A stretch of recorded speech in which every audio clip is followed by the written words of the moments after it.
दोस्तों, एक पिता की पूरी संपत्ति बेटी और बहन के नाम हो सकती है, लेकिन इसके लिए कानूनी रूप से सही प्रक्रिया का पालन करना आवश्यक होता है दोस्तों। और अगर आपके पिता ने पूरी प्रॉपर्टी बेटी के नाम कर दी है तो आपके क्या अधिकार है दोस्तों, इस वीडियो में हम लोग आज समझते हैं। जय हिंद, नमस्कार। मैं एडवोकेट आशीष मिश्रा। लाइक कर दीजिएगा, शेयर कर दीजिएगा, सब्सक्राइब कर दीजिएगा ताकि इन्फॉर्मेशन और लोगों को मिल सके। दोस्तों पहले यह माना जाता था कि केवल बेटे को ही संपत्ति में अधिकार मिल सकता है, लेकिन समय के साथ कानूनों में बदलाव आया है और वर्तमान में भारत में संपत्ति के उत्तराधिकार और विरासत से जुड़े कानून बहनों और बेटियों के अधिकारों का भी समान रूप से मान्यता देते हैं दोस्तों। और अगर किसी परिवार में पिता की पूरी संपत्ति बहन या बेटी के नाम होनी है तो इसके लिए कुछ कानूनी प्रक्रियाओं नियमों का पालन करना जरूरी होता है।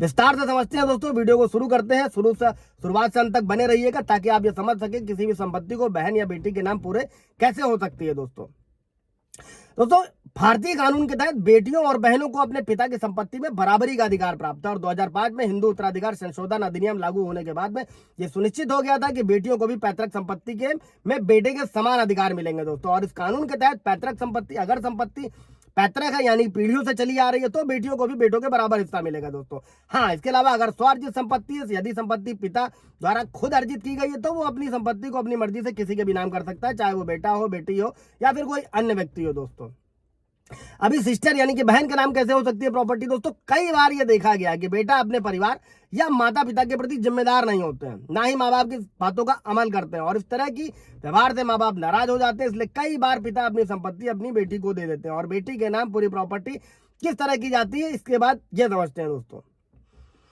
दोस्तों प्रॉपर्टी को बेटी को देने का जो सबसे पहला तरीका है वो है वसीयत। वसीयत द्वारा संपत्ति देना। और वसीयत एक कानूनी दस्तावेज है जिसके द्वारा संपत्ति का उत्तराधिकार तय होता है। अगर पिता अपनी संपत्ति बहन या बेटी के नाम करना चाहते हैं तो एक सब वसीयत बनाकर उसमें अपनी संपत्ति का विवरण और किसे देना है ये स्पष्ट कर सकते हैं। और वसीयत में किन किन चीजों का बात ध्यान रखना होता है दोस्तों कि वसीयत का स्पष्ट और सही रूप से लिखा होना जरूरी है, गवाहों की उपस्थिति जरूरी है दोस्तों।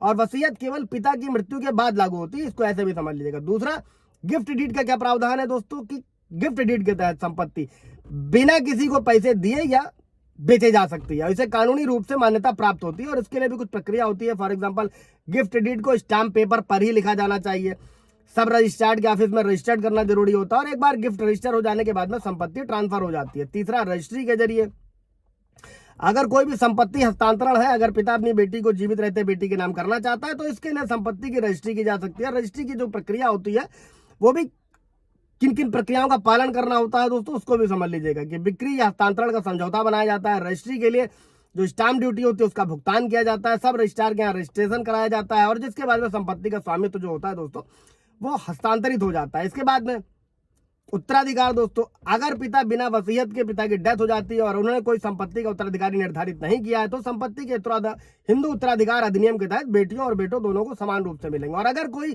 उत्तराधिकारी की सहमति हो तो संपत्ति को बहन के नाम भी ट्रांसफर किया जा सकता है। और क्या किसी उत्तराधिकारी को चुनौती देने का अधिकार है? अगर पिता ने वसीयत या गिफ्ट डीड के जरिए संपत्ति को बहन के नाम कर दिया है तो जो अन्य उत्तराधिकारी है उन्हें चुनौती देने का कानूनी अधिकार होता है दोस्तों, लेकिन तभी वे तब साबित कर सकते हैं जब वसीयत या गिफ्ट डीड अवैध तरीके से बनाई गई और संपत्ति हस्तांतरण में धोखाधड़ी या दबाव का यूज हुआ हो दोस्तों। इसके जरिए किसी भी डीड को यानी कि जो रजिस्ट्री हुई है उसको कैंसिल भी कराया जा सकता है। उस पर भी वीडियो आप जाकर देख सकते हैं। कोई सवाल जवाब होगा तो पूछ लीजिएगा। Thank you.